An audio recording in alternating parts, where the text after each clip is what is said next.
Hey there, it's Melissa Brunetti, and welcome to the Mind Your Own Karma podcast.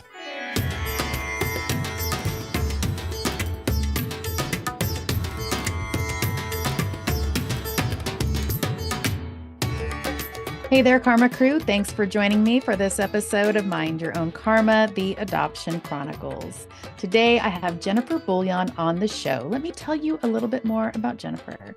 She is an Arizona-based sound healer, originally from Queens, New York, and was born in Croatia. She is now living in reunion with most of her birth family, with the exception of her birth mother, who died 3 years ago before they could meet.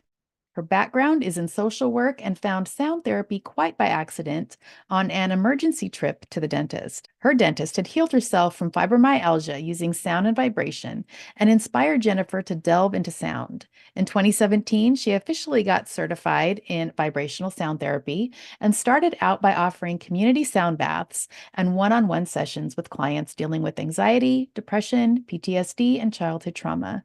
Jennifer has a true passion for the power of sound as a healing modality and has used sound to teach children emotional regulation and help adults with complex trauma and PTSD. Here is my interview with Jennifer Buljan. Hey listeners, this is the producer of Mind Your Own Karma, and I want to tell you something about Melissa's new business as a somatic healing practitioner. You might hear the word somatic and think that it's like those social media videos with people jumping around and shaking their hands out. That's not at all what this therapy is. SMGI is a guided hypnosis technique where you stay in control. Melissa has done this therapy with me, and I was able to unlock the real reason for 50 years of a very difficult relationship with my brother. Yeah, something I had not figured out yet after 50 years. This light guided hypnosis seems too simple to be truly useful, and you might even laugh at yourself and laugh at it while you're doing it, but it allows the subconscious to float up to meet you, and it releases information to your conscious mind that you weren't aware of, so that you can process and view things from a new perspective. Go ahead and contact Melissa through her website, somatichealingjourneys.com, or email her at mindyourownkarma@gmail.com and get your free consultation set up. You've already tried doing it all alone. Now it's time to open a new door. We are welcoming Jennifer to the show today. Hi, Jennifer. Hello. It's funny because on my original birth certificate, my original name was Jennifer Lynn. So every time I see Jennifer, I think about that now. So welcome to the show. You are a sound healer, which I am super interested in. I am finding that some of these outskirt modalities, things that people don't usually try, have been so helpful for adoptees. So I'm really happy to share a little bit more about sound healing. I've experienced it and I had some good results, although I don't really know a lot about it. So I'm super interested to ask you some questions. But let's start with your adoption story and just tell us a bit about that and how it has shaped you and who you are today. All right. Well, yeah. So I was born in Croatia, 1981. I'm an international adoptee. And I was in an orphanage until about 3.5 years old. And then I was adopted and brought to the United States. I was born to New York. So my adoptive family was from New York. My adoptive father was actually Croatian citizen. So for him, in his words, it was important for him to have kids, I guess, cut from the same cloth, so to speak. And my mother was not Croatian. She's Irish. She's a hodgepodge. She's a mix. But she was comfortable with that. So they decided it was easier for him to go through the international adoption is hard. And in Croatia, it was, especially in 1981. So, he had family, had dual citizenship. So it was a lot easier. But I was born into a family where my mother had 3 kids. It's myself, an older brother, and a younger sister. And we were all separated. So I was adopted and brought to Queens, New York, where I was raised. And my sister was adopted by a German family and raised in Germany. And my brother ended up staying in Croatia, in the town of Split is where we're from.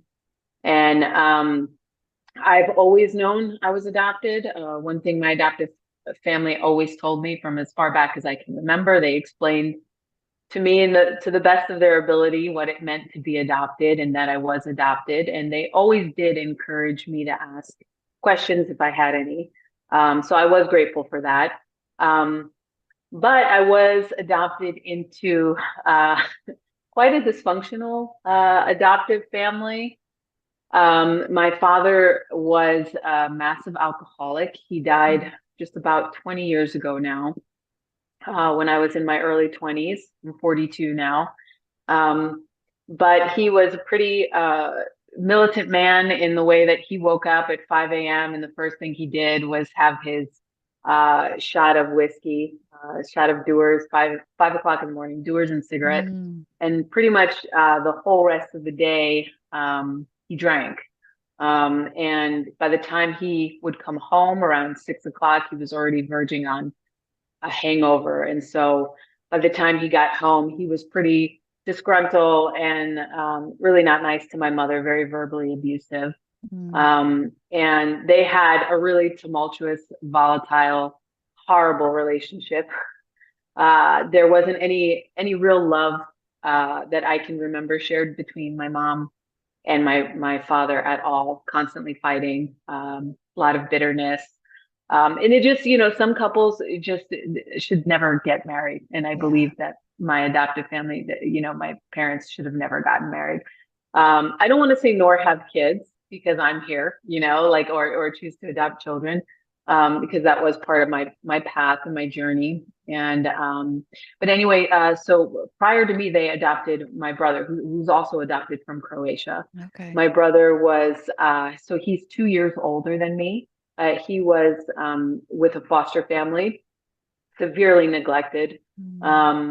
So they already had a lot of issues with connection with him when my mom got him. And I think he was about, I want to say, probably about 8 months old at that point. But I know my adoptive mother had told me when they did get him, are you familiar with like cradle cap? When a child gets, So he had such severe cradle cap on his head that it was just extremely painful. But they could tell that he was just left, on his back and wasn't really turned and severely neglected. So my mom could not connect with my brother, even at that very, very young age.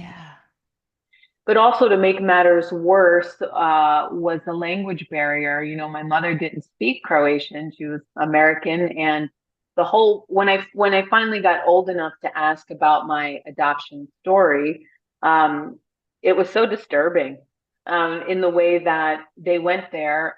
First of all, both of my adoptive parents could not conceive. So in a lot of cases, it's usually either the woman or the man. But for my parents, it was both. So neither of them could actually conceive. And I know that my mother really wanted to have her own children, natural birth. And so there was no grieving process of that for both of them. Right. I asked her about that. And as soon as they found out that they couldn't have kids, they said, well, the next logical step was we're going to adopt, without grieving the fact that they couldn't have kids. So important. Yeah.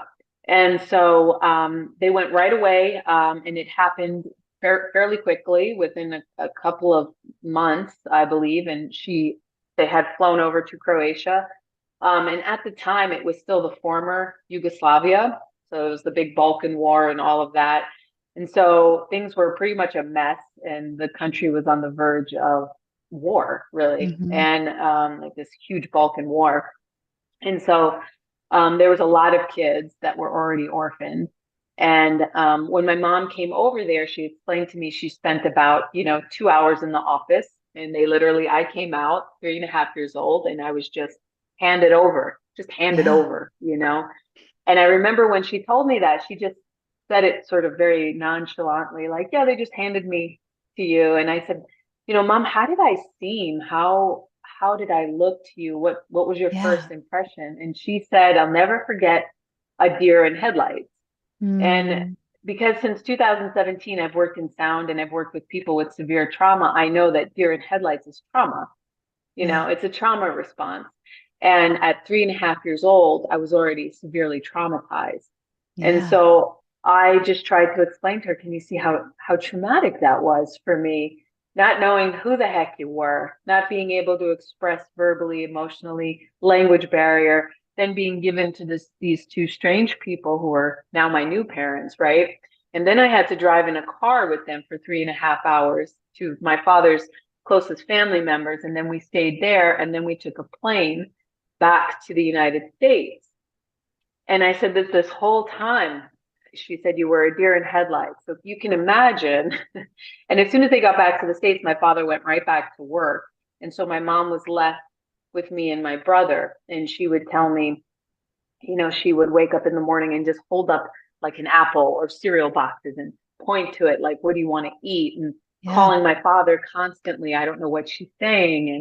And I was born Christina Buljan. That was my birth name, and she changed it to Jennifer. So I've been Jennifer since about, when everything went through, since about, I think, the age of 5, legally. Mm-hmm.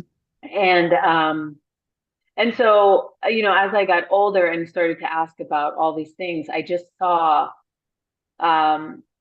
just the trauma in the whole process, how traumatized my mother was, my father was, just how that everything about the whole process was, to me, very selfish, very, very selfish. And adoption has always been seen as this thing that it saves the child. It's for the best interest of the child. But really, the interest of the child is the last to be recognized and acknowledged. And that's something that's a big mind explosion for a lot of people, because we're fed that adoption is this beautiful thing. We're helping all these children. And to some degree it is, but my whole life, as probably many other adoptees experience, you're gaslit. You're just gaslit so much. And I was always told, especially coming as an international adoptee coming to the United States, right? Like, oh God, the streets are paved in gold and it's so much better here and you're going to have so much better life. And aren't you so lucky that you got adopted? Imagine if you stayed in that war-torn country. Imagine if you stayed with your mother who couldn't take care of you. You are so lucky. So before I could even express the turmoil, that all of this was, people were gaslighting me. And so that automatically shut me down. And when I did get old enough to really try to unravel these big feelings that had been suppressed for so long, or I tell my friends, or try to mention it to people in my life, they say, this is one of my favorites, which is one of the most painful. I have a cousin that's adopted and they're doing great. Or I have a friend and she's adopted and she's great. And, really 9 times out of 10, that's not true. And secondly, it's so demeaning to someone's personal experience. And it's basically shutting your voice down. And so it was this constant cycle of just shutting me up, just shutting down my feelings. And I learned to do this really well. And like other adoptees, I learned to be a great people pleaser. I learned to be like, whatever you need me to be, the puppet. And my mother tried. And I'm at a point in my life where forgiveness is a big thing. And I'm trying to mend the relationship with my adoptive mother. But she was very abusive and very narcissistic. And so was my father. And just for lack of better way to say this, really devoid of love, low self-worth, put her relationship and what was going on in her relationship ahead of her children. And we got all the bitterness. And my home was a battlefield. It was a really volatile place. And my brother grew up with very narcissistic, toxic tendencies. And his anger came out all on my mother. So I grew up watching him abuse her verbally and physically, and myself, and got caught in the middle of all of that. And so it's only been through actually sound therapy, and that found me very much by accident, because I was on a very destructive path. I turned into quite the alcoholic. Just like my father, very self-destructive, in and out of connections, running from love at every possible chance I got, because I had no real idea of what it was and what it felt like. I had never been held growing up. I had never been hugged. I had never been really nurtured. And so anyway, in 2000, around 17 is when I kind of reunited. When I found sound therapy. I don't know if I'm jumping ahead, but that's kind of a bit of my story. Yeah, that's okay. You can jump ahead if you want to. Okay. Well, let's go back for a second because I want to talk about what you were saying about, being 3 years old and, getting handed to strangers and going to a new country where you don't speak the, language and you don't know anybody. And it's just amazing that society thinks that because you take this child in and you hug them and you love them and, you do the best you can as an adoptive parent, that negates the trauma. Mm-hmm. That Mm-hmm. negates the trauma. And just recently, I had a very close person to me take in 3 foster kids, and they were all like under 5. And she was just, I'm gonna love them, and I'm gonna, and I'm like trying to, tell her like that isn't going to be enough. These kids have been traumatized, Mm-hmm. their entire lives. And I know you're going to want to smother them with hugs and kisses and all that stuff. But, and they might not want that, they Mm-hmm. might not want you to touch them. And I was like trying to tell her these little things, and she just thought, oh no, it's going to be great. And it Mm-hmm. lasted maybe 2 weeks, maybe Wow. 2 weeks. And she had to give them back. And I was just like, Mm. that's another trauma. You guys, Yeah. another trauma. And it's Yeah. just, it blows my mind though, like going back that society believes that love is going to erase Mm-hmm. that Mm-hmm. trauma. Thank you for sharing that. And I think that's the difficult part. That's difficult for some people, and that's difficult for foster parents. And their intentions are beautiful, Yes, yes. and intentions are wonderful, but they're not gonna. Reality. Right, right. They're not reality. And what I've learned once I started delving into my more spiritual side, because I kind of focus on more or less what happens spiritually. Like that was a big focus for me, and what happens to identity and the soul loss and fragmentation Mm, and things that happen when the psyche of the child is damaged in such a way, and the heart space is compromised at such a young age, that mm, people don't realize, like you said, you can give all the hugs and loves in the world, but that has to be rebuilt. That has to be looked at and rebuilt. And not having that direct connection and that bonding with your mother, after birth is like detrimental, you yeah, know, yeah. and I learned, and I'm sure this, this has been very new to me within the last 2 or 3 years is when I really started to delve into my adoption trauma. And I had to learn that bonding and real connection only happens then. And that blew my mind, and it made so much sense. And it's like we Mm, try to put this big band-aid over something that we have to look at way differently, and really be careful. I didn't recognize this. Now when I look back on my life and the series of broken relationships and connections, and something very that I had to admit to myself that was very difficult as an adult, was that I did not know what real love felt like. mm, mm, I did not know how that felt. I did not know what it looked like. I did not know how it would show up. In fact, I didn't trust it, and I yeah. would push it away often.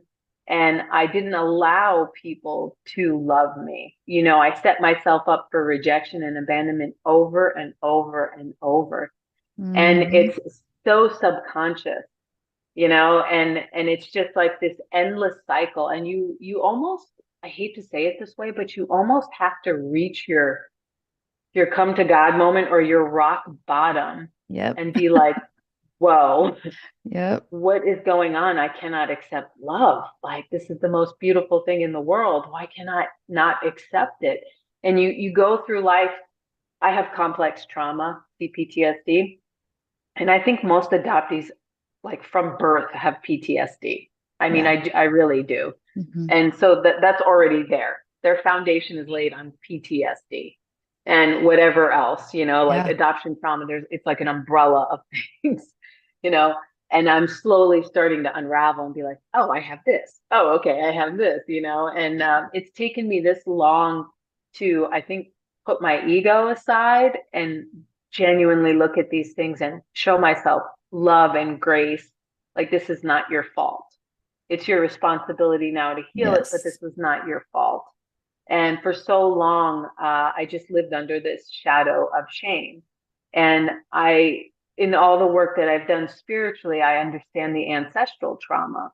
Hmm. And for adopted people, it is so important for us to know our roots, specifically the maternal line, because most of our mothers were shamed.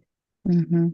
I mean, that's the bottom line. And imagine shame just from a perspective of as a vibrational therapist, right? Every emotion has a vibration. Shame is one of the lowest. Yeah. Think of quicksand. If you can imagine quicksand, shame is like getting stuck in quicksand. It is so difficult to get out. And it's actually not organic to the human nature. Shame. It's not. It's an inorganic emotion. And that's why it's so difficult for the body. Inorganic, sorry, vibration. That's why it's so difficult for the body to like fight off. It's almost like this virus or this disease that infects you. And so imagine being born to a woman that knows she cannot raise this child. She's being forced to give up this child, or the circumstances in her life are denying her the ability to be the God-given mother of this child, right? So she's carrying that shame, and it's Yeah. shameful to Yeah. her. And that shame is being fed through you in utero. And Yep. so you're born into shame. And people don't recognize how detrimental that is. And it does change the psyche. It changes Yes.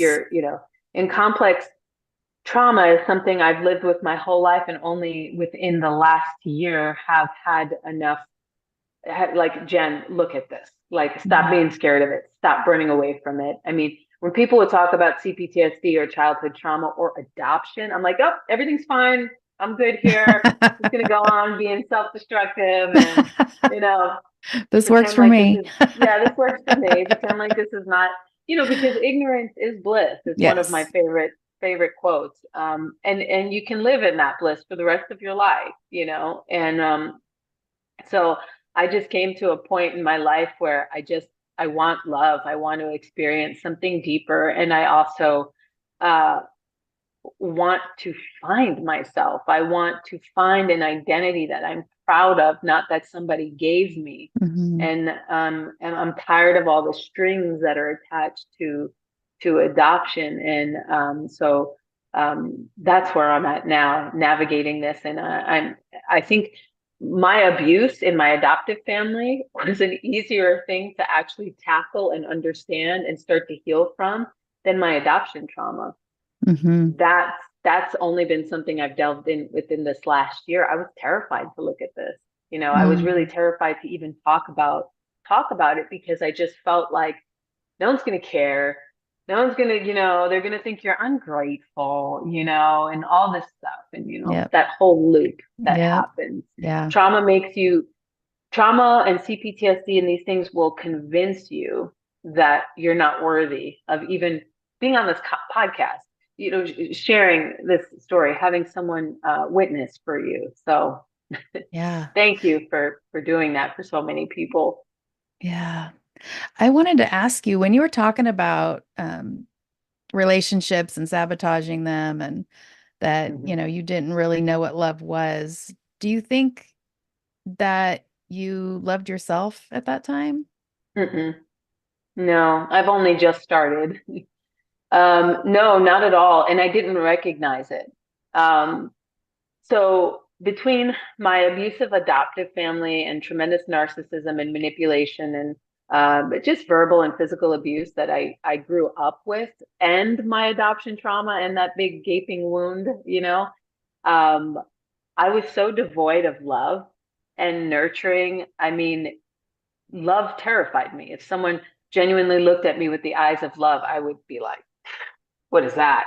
What do you want from me? I don't trust this. And, and because that's how I was raised and that's how I was brought into this world and so I had to learn what love is first in order to be able to receive it and accept it. And now it's just about me filling this tank up and learning how to mother myself. And I've learned to accept that my birth mother has since passed, and my adoptive mother is still a very traumatized person. And although she's been much better and open to me talking to her about this, she's still terrified of it. And, I've held so much resentment for her for not being nurturing and being the mother that I truly needed, especially being an adopted child. We need so much more. But when I did have this open conversation with her, I got back the deer in headlights look. And for the first time in my life, I was like, I recognize that. Yeah. I see that. I understand that. And I had empathy for her and love for her, even though she was one of my abusers. And then it dawned on me, having resentment for her is like trying to, like take water from an empty well. You can't ask for something that somebody just doesn't have. Right. And I had to accept that. It's full acceptance. Yeah. And so I'm there now, and I'm just trying to rework a relationship with my mother that she can genuinely see me and I can genuinely see her. I don't know how much of the nurturing I can get. In fact, I think I'm at a point now where I'm actually teaching her love, which is mind blowing. Yeah. Wow. Yeah, that's a big thing, having expectations of somebody, but not realizing or accepting their limitations. That's just going to put you in a bad position right there. Yeah. Expecting something that somebody is not capable of giving you. Yeah. But realizing that's huge. And then, having that's kind of where that compassion comes from, understanding their limitations, and so that you can have compassion for why they're reacting the way they are, not taking it personal. So you alluded to your birth mother, and you said that, you had gotten separated from your siblings. So I'm assuming there was like a reunion along the way. Do you want to talk about that a little bit? Sure. Yeah. So I had actively searched for them up until I was about 21. I had one pathetic piece of paperwork, all in Croatian, just like chicken scratch. I didn't even know if that was a birth certificate or what. I had 3 different pieces of paper with 3 different names on it. So, I mean, the mind mess of that in your identity is unbelievable. And so I would get so far and then get disappointed. I'd find someone to help me, and then they could only go so far. Language barrier, just not knowing enough information, getting all my paperwork translated. And then when I was 21, I made it a point. I packed up all of my adoption papers, whatever I had, and I put it in a shoebox. I put it in the closet, and I was like, "F this! I'm done. This is disappointing me over and over. I'm not looking at it again. I'm just going to go on with my life, and that's it." And then in my 30s, I got a job in a spa in the Lower East Side of Manhattan, and I was my first introduction into an environment that was healing somewhat. I mean, they had it was a really beautiful spa, and they had like energy work there. They had some of the practitioners that did like Reiki and things like that, and that was completely new to me. I'd never experienced that, but I was very drawn to it. I knew I was always kind of a spiritual kid. I always believed in something more. So I had my first Reiki experience with one of the practitioners there. I told her, I don't know why I'm here. I don't know what this is, but I feel like I need it.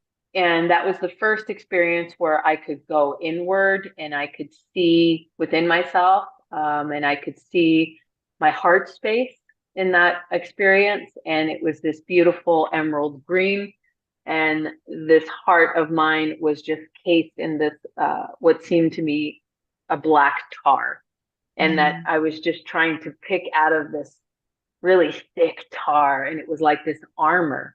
And for the first time, I could see it for what it was. And I said, oh my God, my heart is just suffocating behind this. What is going on? And so that opened me up like, okay, I believe that there's a deep wound here. I believe that I can heal it. And I just was like, I put my mind in that direction. I still drank heavily. I still smoked heavily. I was still very self-destructive. I partied a lot. But now I knew that there was something more. And one day, and this is why people's stories are so important, and people we meet, we should never mistake for just happen chance. And I happenstance. And I know that there's been so many angels sent to me. And this was the first one of the first of many. This woman, Teresa, I met, that was a filmmaker, and she was just a client at the spa. And it was just one of those things that we kind of, when you just recognize someone, you don't really know them, but you feel a connection. And so we both felt very familiar to each other. Long story short, she was this artist and filmmaker from Brooklyn. And we just connected. I think she gave me her card. And maybe a couple of days later, I just decided to look her up and realized that she was a filmmaker, and she made a documentary on reconnecting with her birth family. And that she was adopted, and her family, her birth family was from Portugal. So she was also an international adoption.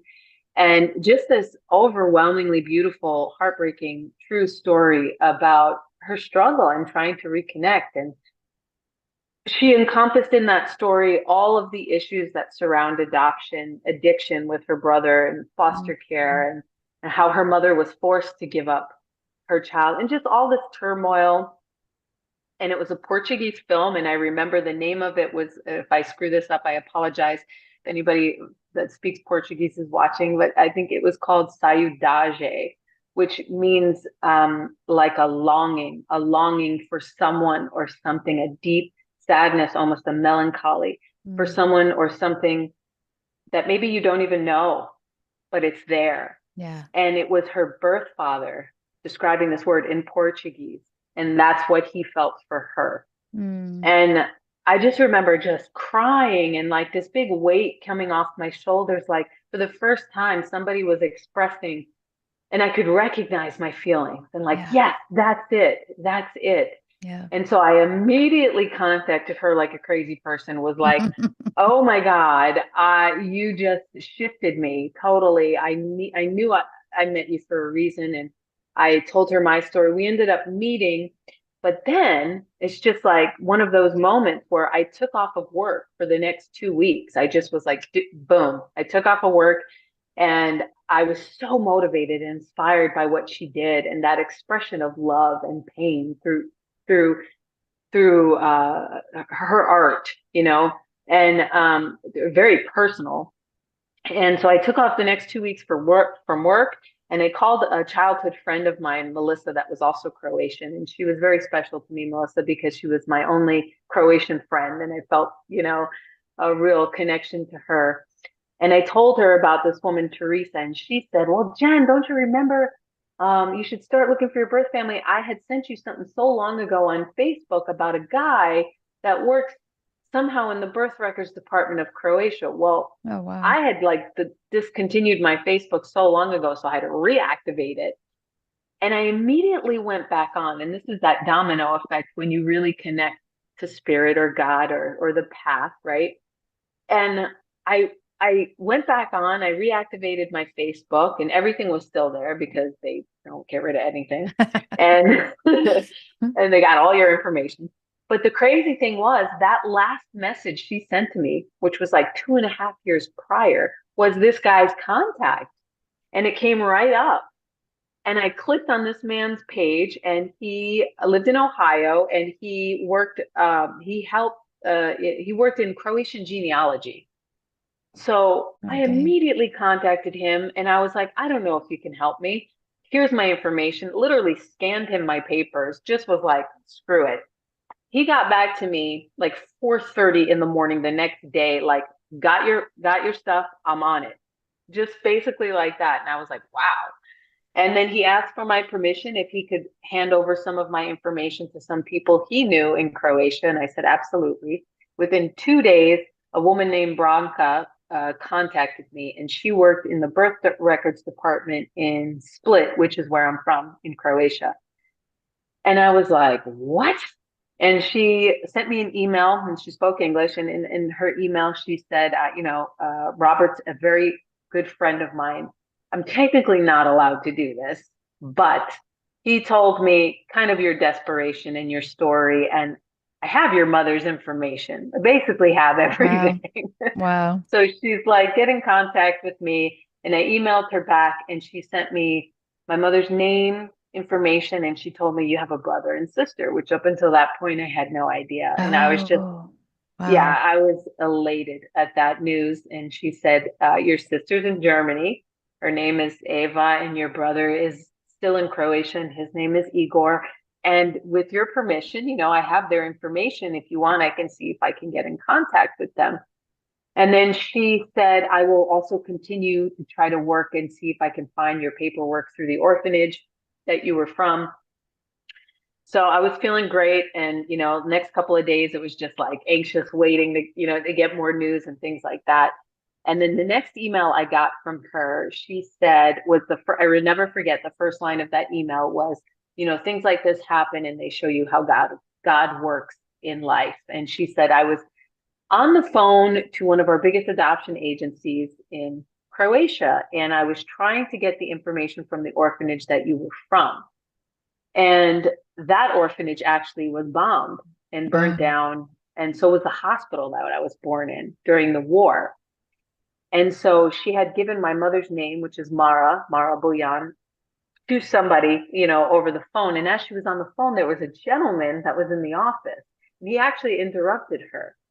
And he said, that's my aunt, Mara Buljan. How are you thinking about this woman?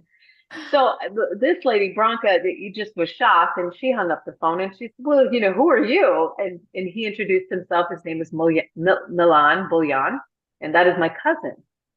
He just happened to be in the birth records department in that moment because he was making the Buljan family tree, because they have a family reunion every year, and he does this for the family. And so he was getting more information for the family tree. She was finding out about my birth mother.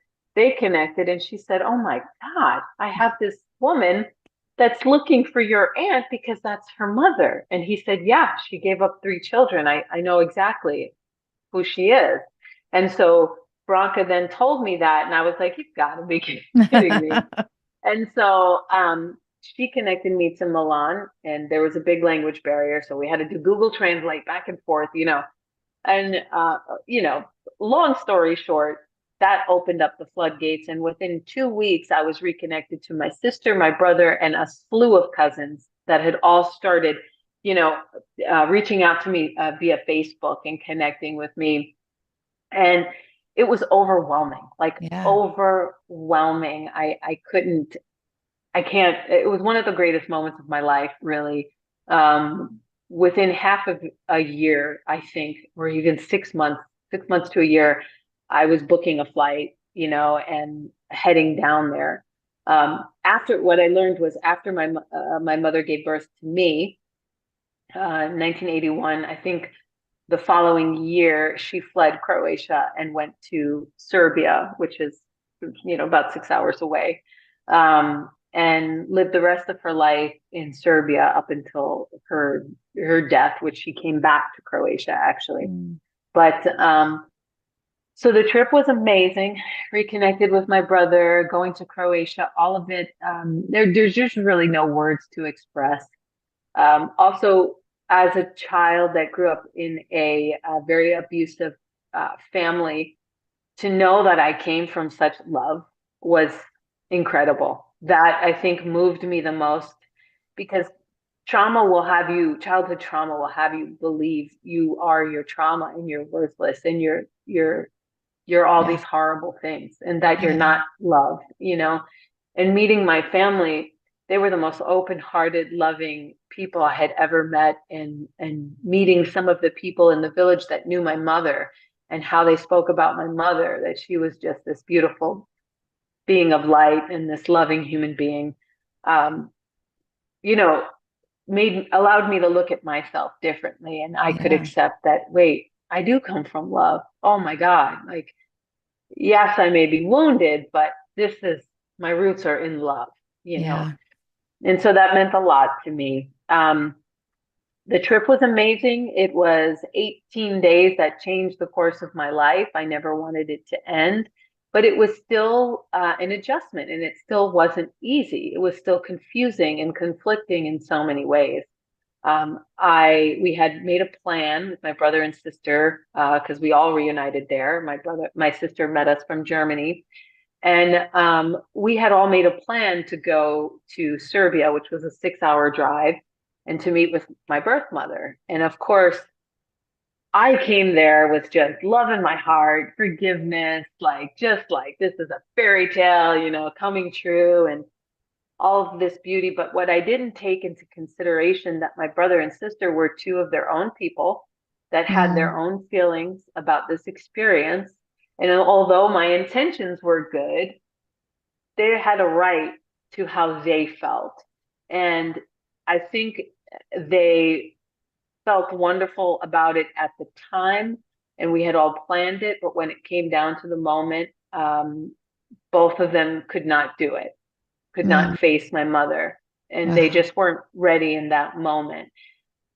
I deeply got hurt by that, because Mm. I knew somehow that that was my moment to meet her.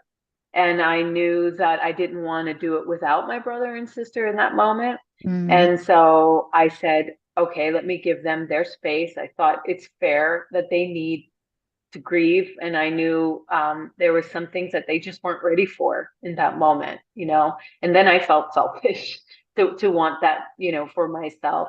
My brother had called my mother, and I didn't take into consideration the last time he saw her, he was 12. And that was Wow. a very devastating blow to say goodbye to her. Yeah. He was now 40, I think 44 at the time, and a grown man with his own 2 kids and family, and he had to face her on the phone. And I Mm. know how difficult that was for him.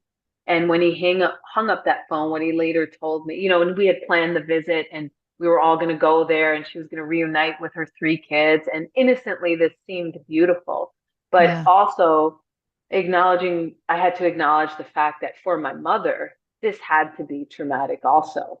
Yeah. 3 adult children coming back into her life. I'm sure she hadn't dealt with her grief and pain. She had put a tremendous wall up, over her own heart.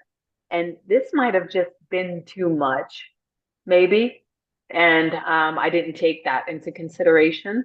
I was just so elated in my heart space, I think. Yeah. And that conversation that my brother had over the phone, we were ready to go. And then the day of, he broke down, and he explained to me, speaking to her on the phone after all that time had passed, he just felt like she was just very nonchalant, and it hurt him.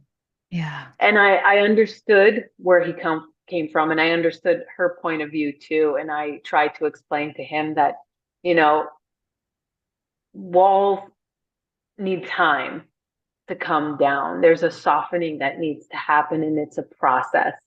And I'm sure she's in a state of shock, so she's not going to be the most loving and open, and it's scary. It's Yeah. very scary to open that heart space. I know from my own experience.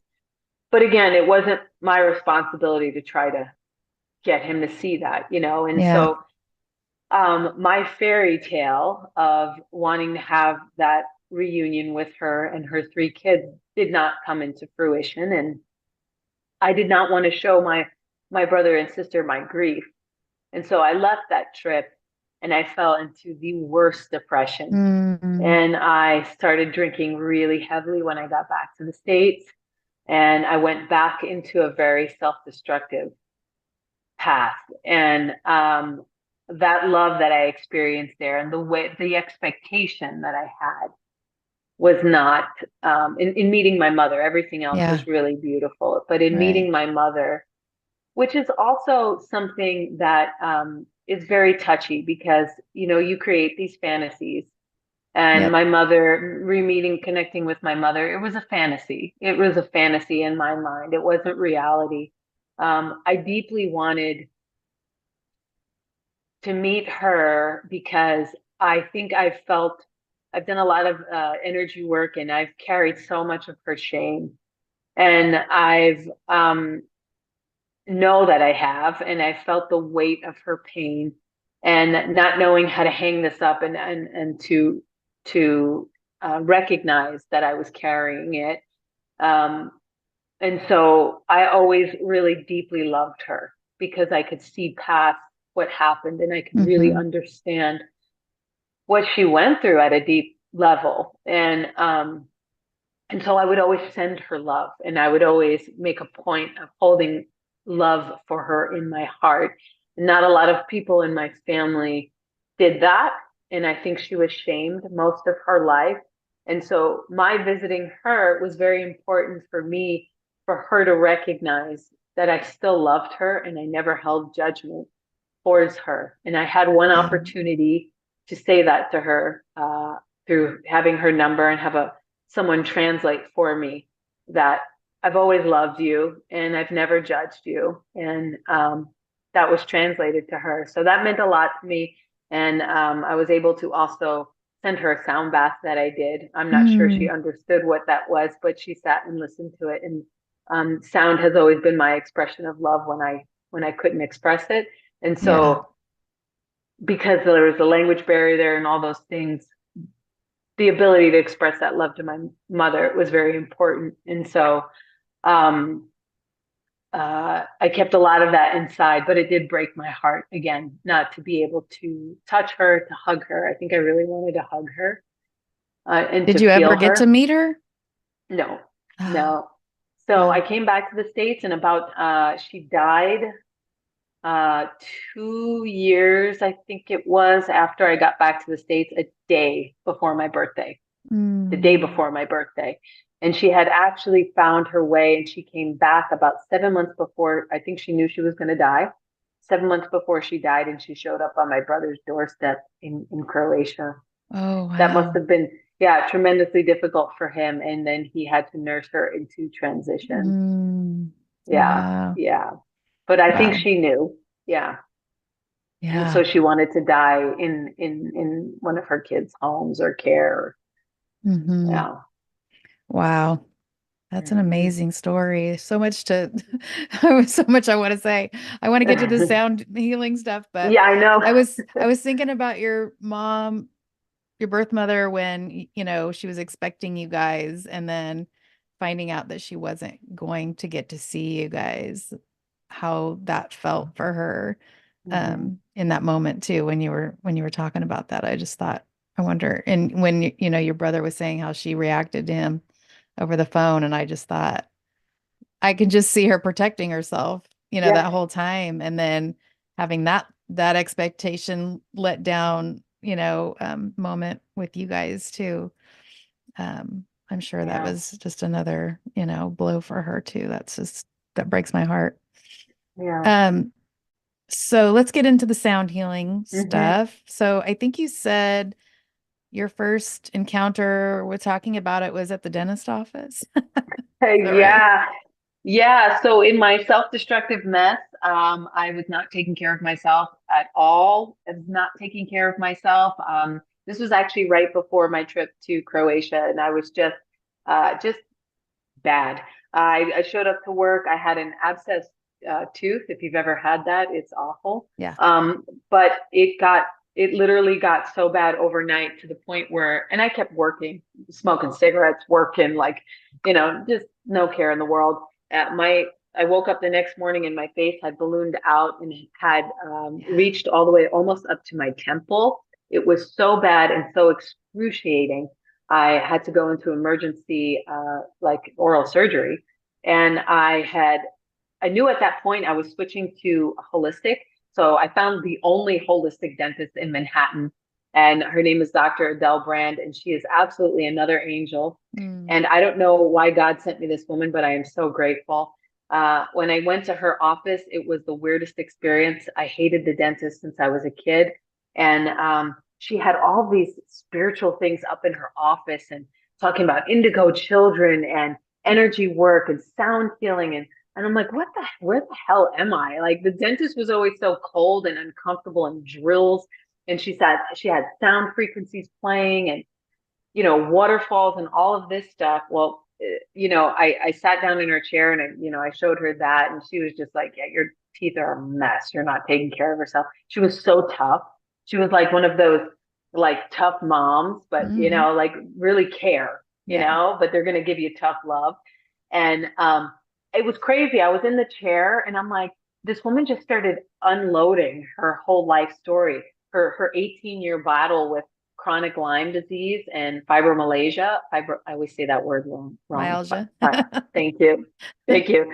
And anyway, she basically told me that she had exhausted all of the ways medically to help herself. And a friend came back from India and like gave her a Tibetan bowl, and she started using that.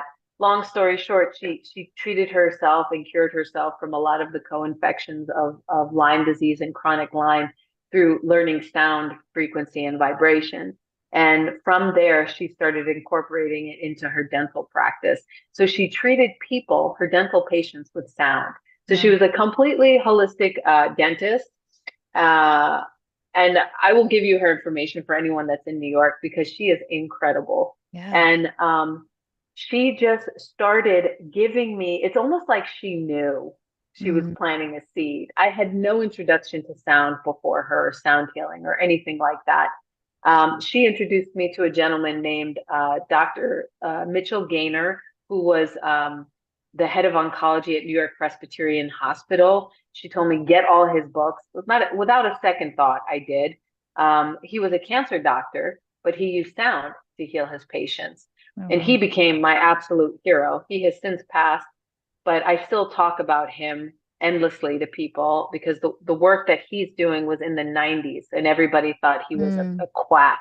Yeah. And he had the highest rate of cancer survivors. New York Presbyterian Hospital is prestigious, Yeah. And he had the highest rate of cancer survivors because he treated them with empathy, compassion, and empowerment and sound. And he treated them. Did he treat them also with traditional and sound? Like, was it? He did. Okay. He did. He had a traditional cancer protocol, but with that, he also had nutrition and a cancer diet. And he also had meditation, visualization, sound therapy, and empathy. Yeah. And he understood that delivering a cancer diagnosis is trauma. And that's not how we handle people, and that's not really the bedside manner of a lot of people in the medical industry. Yes. And so she taught me about him, and she said, I feel like some way she just knew. What can I say? She just knew. She told me about binaural beats, right? I love binaural beats. Yeah. She explained favorite. to me, and I think this is the game changer, because I was listening to her. I was fascinated by what she was telling me, but it didn't really sink yet. I wasn't like fully transformed. She was finishing up on some ozone treatments on a root canal, right? And I needed a 3-week break period. And so she was teaching me how to care for that holistically. And so she said, here's some binaural beats I'm going to give you that's going to help with wound treatment. You're going to listen to these every night, and you're going to get yourself a good pair of headsets, those good Beats headsets. And in 3 weeks, come back to me and we'll see, right? Did I buy them? No. Did I listen to the binaural beats? No. I was still, paying attention to what she said, and I still valued her, but I wasn't fully in it, And I came back after the 3 weeks. I laid down in the chair, and I'm not kidding. I opened my mouth, and she looked in for maybe half a second, and she slammed her hands down, and she pushed her feet away, and she said, you didn't listen to me. And I was like, what?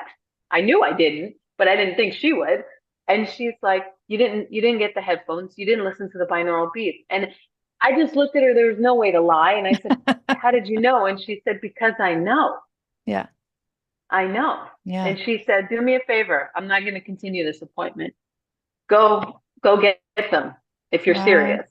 And I Wow. was like, holy sugar, honey, iced tea. This woman is no joke, you know? And then that made me a believer. Like, I'm from New York. I need direct, Yeah. I need that Yeah. kind of. And so she made me a believer, an absolute believer. And I went out and I got those damn headphones, and I started to look into binaural beats, and she started to treat me with tuning forks. And what I started to recognize is that my pain was lessening. Suddenly I was coming out of the dentist without painkillers, without all these pills, and feeling good, feeling relaxed. And I started to notice my sleep got better. My Mm. anxiety started to dissipate. The need to drink was starting to lessen. I quit smoking. All of these things, Wow. my body was now speaking to me in ways that I could actually hear it. I wasn't numbing myself. Yeah. And then Yeah. I said, I got to do something with this. I really had no direction in life. And I found a school called the Vibrational Sound Association. And it was really like the first one I saw. I read their mission. I was intrigued and I was like, okay, this is sound healing. Okay, this is where I got to be. And I just enrolled. And I started that course. And the first experience was actually experiencing what vibrational sound therapy is. And so that falls under sound therapy, but what it is using the bowls on the physical body as a Hmm. way to relax the nervous system, get the nervous system under control, deeply relax the body so that the body, once the body is relaxed, it can heal, and Yeah. only then. And I didn't know that. I lived in fight or flight and freeze my entire life. Yeah. And so that first session where I had the bowls on me, it was an hour-long session when we were practicing. The sob and the wail that Mm. came out of me was from a place that I didn't recognize. It was so deep. And I just sobbed and I wailed and I felt like it came from the soul and my body shook. And after the experience, I felt something I never felt before, and it was peace. And it was an internal peace. And it was so shocking to me because I had lived in fight or flight. So I was like this constantly, especially in New York too. Yeah. And I never knew that you could feel this way. I never knew, I never had adults in my life that were calm or peaceful or weren't violent and aggressive and, or had their nervous system shot. This was all, what I grew up with. So to be in a state of peace, to be peace within my heart and my body and to hear my intuition, I mean, that was bliss to me. I never knew this existed before that moment. And so I immersed myself in sound. I wanted to know everything about sound. And it was so natural to me to learn it. I absorbed it like a sponge. And I have been a student of sound, as I say, since 2017. And I am still learning and still growing. I have 3 certifications in sound, and it's never enough. I'm always getting books. I'm always learning. I always want to know more. I spent 2.5 years working with a good friend of mine. Her name is Lynn, and she is more of a shamanic healer, energy worker, but she is specialized in trauma-informed yoga. So she has a background in from her own childhood trauma. And we work together using sound and every type of trauma-informed yoga, trauma release exercises. We did so much with trauma release and sound and yoga and so I kept linking up with other practitioners that did like acupuncture, that did Reiki, acupuncture, sound, whatever it was. I wanted to complement it with sound. I wanted to, you know, find a way to learn more and more and more and more about sound. And as I continued on this path, I started recognizing it got me closer and closer to the inner child work that I needed to do. And then I had this beautiful heart opening experience after a devastating breakup that actually my work with sound is geared towards children. And I didn't know Mm. in what direction that was. And so I started to write out sort of like a curriculum.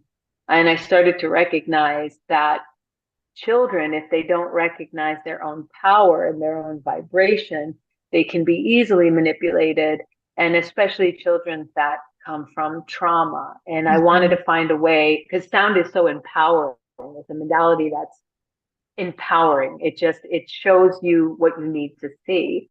And that's the beauty about vibration and returning to vibration. And I wanted kids to know that. I wanted to empower children through sound.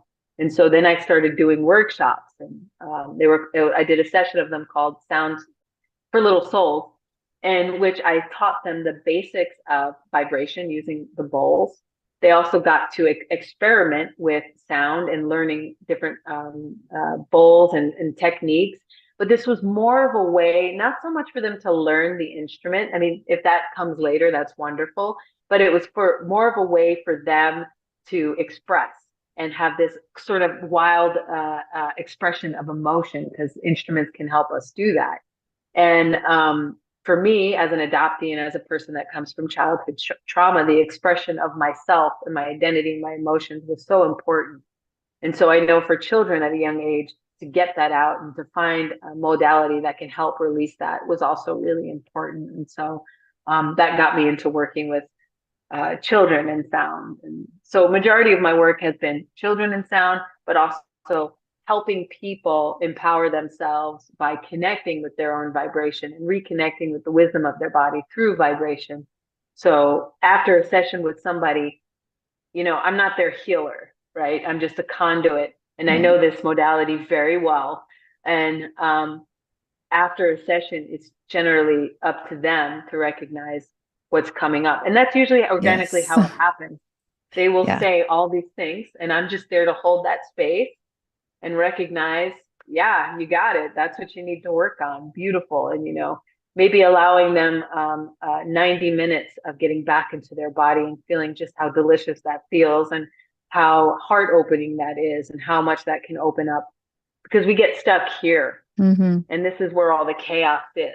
And this is where all the wisdom is. And so my journey has been helping people back to that wisdom. Yeah. Well, with adoptees, because it's pre-verbal trauma, society thinks that we're not traumatized, but that trauma, that energy goes somewhere. And since we can't fight, flight, we basically surrender, and that gets stored in the body. And so I kind of want you to explain how sound therapy, how that works. But the way my layman brain works is, it's like, the way I picture it when I'm listening to binaural beats or whatever, I picture, these little pieces that are stored in my body, like breaking off from that vibration. And I just kind of I have that image, the imagery, that visualization in my mind of those little pieces just breaking off and kind of almost like chipping away at it. That the vibration from the music is, but I don't know. Is that right? Like, tell me how sound therapy works. That's beautiful. What I call beautiful co-creation with sound. What you're doing is unbelievable. And there's no like wrong way. We each inherently know what works for us, but the basics of sound. So I think in order to understand how powerful sound is, you just have to recognize and acknowledge and understand that we are sound. We are 100% sound. We're made, everything is vibration. Everything in the world is vibration. Everything vibrates. So when we think of the human physical body, we think of it as this large, just this mass of weight. But actually at a microscopic level, we're just particles vibrating and moving. And that's all we are. The cells in our body are constantly vibrating. Our organs, majority of our body is made up of water. So it's a perfect conduit for sound and vibration. And so when we think of that, when we have an understanding of the whole body is vibrating, so when you are in fight or flight, your internal vibration is probably like this. How can you operate like that? You have to constantly match it. So when I lived in New York, it's chaos. When I lived in New York, I could easily match that. I was hustle, work hard, play hard, so you're constantly at that level. It's only when you actually take a moment to relax, realize, oh, wait a minute, I shouldn't be operating in that level, I'm burning myself out. And so what sound and vibration can do is sort of offer an equilibrium. And what it'll do is, like, when you are surrendering to sound or receiving sound. And that could be whether it's in a sound bath or you're one-on-one with a practitioner. What's happening is your body is meeting those bowls. So those bowls are in perfect pitch, especially like a Tibetan bowl or something. They're all aligned with the chakras in their body. So that bowl is doing its job with or without you, right? So you're hit that bowl. Now your body is trying to match the vibration of that bowl. And it's going to start like this. And a lot of times when people first experience sound, they're like, oh, a lot of people don't like it. They don't like the crystal bowls. Because wherever there is chaos in your body, it's going to get crazy before it gets better. And so what'll happen a lot of times is when people receive sound, they'll be like, I can't shut my mind off. Well, you're not meant to right now. You're just meant to observe and see what's happening. Notice, yeah. And notice and see that that's where you're the most active. So your ego is going to try to fight this relaxation. It's going to try to fight this calming down. It doesn't want that, right? Doesn't want to empower you. And so it's a leveling out. And what's going to happen is you're going to go from this to this, and it's going to start to gently shift. And now sound can start to flow, and then it's going to get even deeper, and it's going to, the vibration, think of like a ripple when you throw a rock, you know, in a lake or something like that. It causes this beautiful ripple. And the same thing is going to happen in your body. And when we are stressed out and when we are dealing with some kind of trauma, if you want a visual, the cells in our body, which at a healthy way are, you know, vibrating, they're swimming around beautifully vibrating. But what happens is when there's a blockage or when there's trauma, those cells stick and they stop moving, right? And so they can cluster. And that cluster of cells essentially is cancer, or it's disease, or it turns into something else wherever it's blocking in your body. And so these get stuck in all points of the body, and vibration is so, sound and vibration is so powerful in that it's so gentle, and that it can just come in and break up that mass, slowly start to break up that mass. And when, you know, we're in the field of trauma, people just want to do all these things and get it out, But, you know, my approach has been the gentler, the better. We're not meant to release everything all at once. You know, that's traumatizing, and it should come out in slow, gentle drips and drabs so we can handle it and process it and integrate what's happening. And so that's what sound does at a cellular level, really. So I just had surgery 6 months ago. And when I woke up, the trauma in a nutshell landed. I had my hip replaced on the left side. It landed in my left calf. Big Charlie horse. It's there, you know, and I have just some nerve things going on in that leg. So my masseuse was saying the trauma landed right there, and it's just this big ball. So if someone was treating something like that, do you listen to sound? Can you listen to the sound, you know, through headphones, or should it be open to the leg, or, you know, so the leg feels the vibration? What would be the best treatment for that? I would definitely say listen to sound. Definitely good pair of headphones, and there's not like a one and done. There's not like a way I do overall body. I mean, I would say for any kind of trauma in the body, I always say the best is to receive sound. Either you're receiving it through like a sound bath or through one-on-one practitioner where you can feel that vibration in the body. It can land a certain place, but it doesn't necessarily mean that it was born there, if that makes sense. You know, a lot of times it can just show up where our pain line is, and it can travel through the body, and it can get stuck in places, but it doesn't always originate there. So a openness and a full body approach is best. If you do you have any bowls yourself? I do. Oh, okay. Yeah, I would say if you're work on the lower belly if you can, whether it's a crystal bowl or a Tibetan bowl. That's usually the storage container, especially for women, lower abdomen, the hips, huge storage container for repressed emotion. And so if you work on those spaces, the heart space and the lower abdomen, it'll sort of branch out, and the vibration will go where it needs to go. So it doesn't necessarily need to be like pinpointed on the calf. it'll find its way to where it originates. So it doesn't have to be like personalized to like this, Mm-mm. whatever's going on with the person. Yeah. Okay. Yeah. So what specifically would you see? Do you work with adoptees? Have you worked with them? And if you have, or, trauma in general, what are some of the like key things that you've seen in those people that sound healing can help with? So actually, I haven't worked with adoptees, and that's only because I've just started my journey. I'm coming off of 2.5 years of extreme burnout. Mm.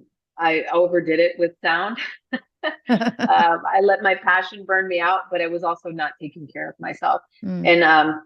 and just opening the inner child stuff. But I haven't worked with adoptees, and that's kind of the direction I want to go in. I have a YouTube page which is called Surrender Through Sound, and the concept of surrender is very big for myself, for people with childhood trauma, and specifically, I think for adoptees, because the concept of surrender is so scary. It's so scary for us. I think Got to be in just from the control. you got to be in control, right? And for most of the people that I've worked with, majority of clients are definitely childhood trauma and cancer patients, actually. Mm. And I think sound can offer you a safety that I think is required in healing, especially in inner child healing and childhood trauma healing. And I think most people have some degree of childhood trauma Yeah. to some degree, Right. Yeah. and just working with people with this kind of trauma, it always comes back to that. It always does, And so How do you what it handle does, when trauma comes up in a session with somebody and trauma's coming out, however they're expressing that? How do you handle that in a session? I allow them to experience whatever their experience, and I make sure that I'm a safe space. I allow myself to listen, to not interject, to actually not give advice, but to allow them the space and opportunity for that to come up.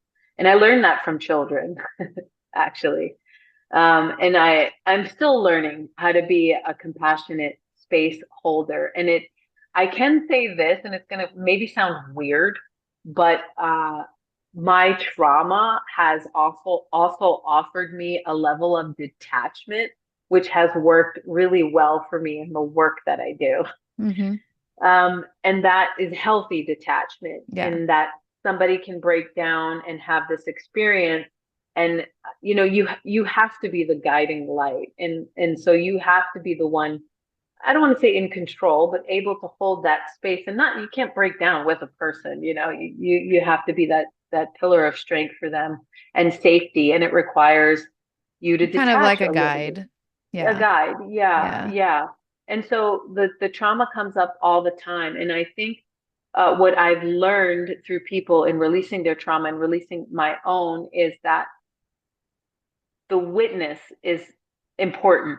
They don't really need to say anything. We don't really need your Mm-hmm. advice, Mm-hmm. because I don't know what even, you can be in another adoptee. I still don't know your experience, and I'll Yeah. never be able to understand at a deep level what you went through, just Mm-hmm. because we're both adopted. And so I try to always keep that in mind, and just be that witness, validate what they Yes. say and experience, and just Mm-hmm. allow them to get back into their body and feel what they need to feel, Yeah. and just allow them to be empowered in their healing. Yeah.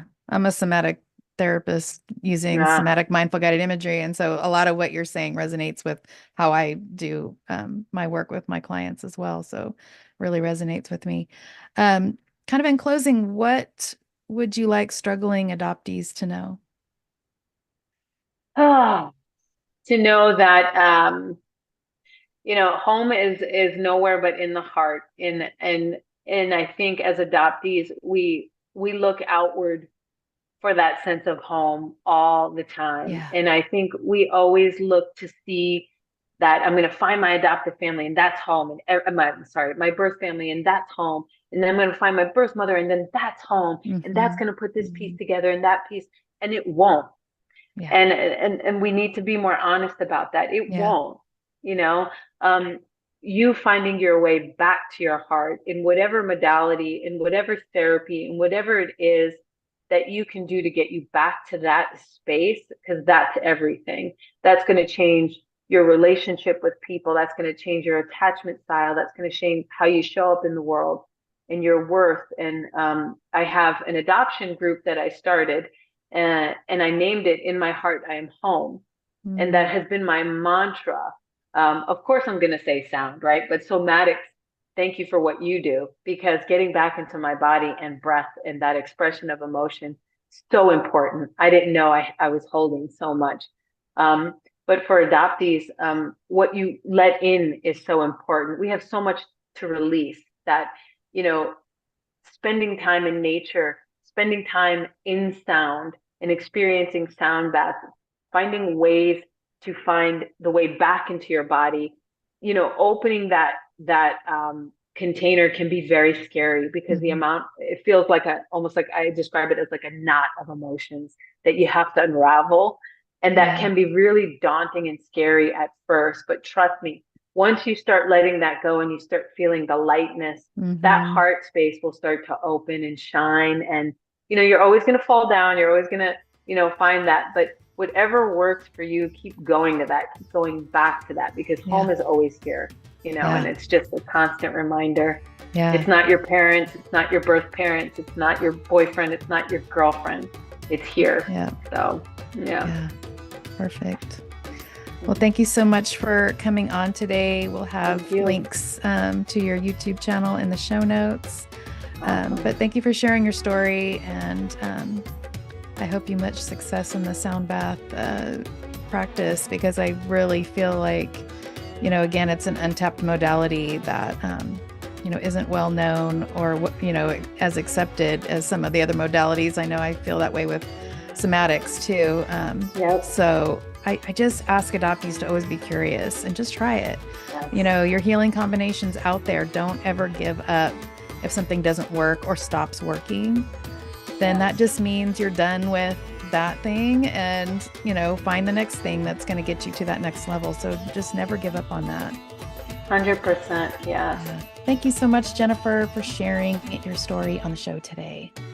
You know, it is scientific fact that preverbal trauma gets stored in the body. It's a fact. And it just blows my mind that society today still believes that because we don't remember, it didn't happen. Because we don't remember does not mean that that trauma is not stored in us somewhere, causing dis-ease in our bodies. Because it's pre-verbal and we don't remember, we are told and are just not validated for the brokenness that we feel. I just want to tell you that you don't have to relive an experience to heal from it. At least not with sound therapy, and not with what I do with somatic mindful guided imagery.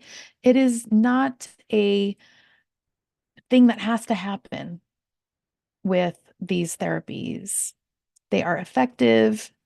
They are life-changing. And if you are still looking for your healing combination, get in touch with me at somatichealingjourneys.com. You can also get in touch with me at mindyourownkarma@gmail.com.